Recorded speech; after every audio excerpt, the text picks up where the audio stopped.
पिछले वीडियो में हमने बात की स्मिथ अपनी पार्टी से झूठे वादे करता रहा। वो उनके पैसे का इस्तेमाल जोखिम भरा निवेश करने के लिए करता रहा। जब उसने उन पैसों को वापस नहीं किया तब स्मिथ की धोखाधड़ी की खबर जंगल में आग की तरह पूरे शहर में फैल गई और जल्द ही सभी को इसके बारे में पता चल गया। स्मिथ ने अपनी क्लाइंट और समाज का विश्वास खो दिया और उनकी प्रतिष्ठा बर्बाद हो गई। अब वो अपने दोस्त के पास मदद लेने गया, लेकिन ब्रजेश ने हाथ ऊपर कर दिए। स्मिथ डिप्रेशन में रहने लगा, घर में खाने के फाके होने लगे, जिसके चलते उसके मिडिल बेटे यानी टोनी ने लोगों के घर से खाना मांगना शुरू कर दिया। लेकिन स्मिथ की वजह से कोई भी उनकी मदद करने को तैयार नहीं है। 5-6 दिन बीत जाने के बाद स्मिथ की हालत बिगड़ती चली गई। एक दिन ब्रजेश को खबर आई कि स्मिथ ने फांसी लगा ली है। उस दिन उसके अंतिम संस्कार के लिए ब्रजेश और सुशील स्मिथ के घर गए। ब्रजेश ने बच्चों की हालत देखी तो उन्हें कुछ खाने को दिया, लेकिन जैसे ही स्मिथ का छोटा बेटा उस खाने को पकड़ने वाला होता है, टोनी ने उस खाने को हाथ से दूर फेंक दिया और अपने दोनों भाइयों को चिल्लाकर बोला, ये हमारे दुश्मन है और दुश्मन के घर का पानी भी नहीं पीना चाहिए। स्मिथ के जाने के बाद बच्चों के पास कुछ नहीं था, जिसके चलते उन्होंने घरों से पैसे चुराना शुरू कर दिया।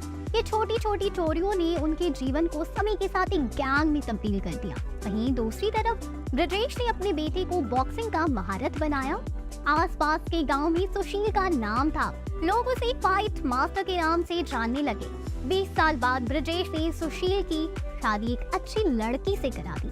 स्मिथ के बेटे और ब्रजेश के खानदान में कोई एक दूसरे से नहीं बोलता, लेकिन जैसे जैसे उनकी शक्ति और प्रभाव बढ़ता गया वैसे वैसे उनके बीच और भी नफरत बढ़ती गई। ब्रजेश और स्मिथ के बेटों ने आसपास के लोगों को अपनी तरफ करने और उनको काबू में करने के लिए एक दूसरे के खिलाफ प्रतिस्पर्धा करना शुरू कर दिया।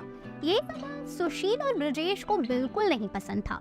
वो समय समय पर स्मिथ के बेटों को समझाते, लेकिन उनका मिडिल बेटा टोनी आज भी ब्रजेश के परिवार को ही दोषी मानता।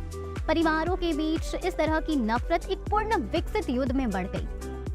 ब्रजेश और सुशील हमेशा ही इस लड़ाई को खत्म करने की बात करते, लेकिन स्मिथ के बेटे इसे कभी भी खत्म नहीं करना चाहते थे। इनकी लड़ाई और अपने बचाव के लिए ब्रजेश ने भी बंदूकें उठा ली और अपने दल को इसने रेड सिंडिकेट नाम दिया। वहीं स्मिथ के बेटों ने अपनी गैंग को ब्लैक ब्रदरहुड नाम दिया। आपको क्या लगता है दो गैंग के बीच कैसे गणपत फंसेगा? हमें कमेंट सेक्शन में जरूर बताएं। हम फिर मिलेंगे एक नई वीडियो के साथ। तब तक खुश रहिए, सेफ रहिए। Thank you.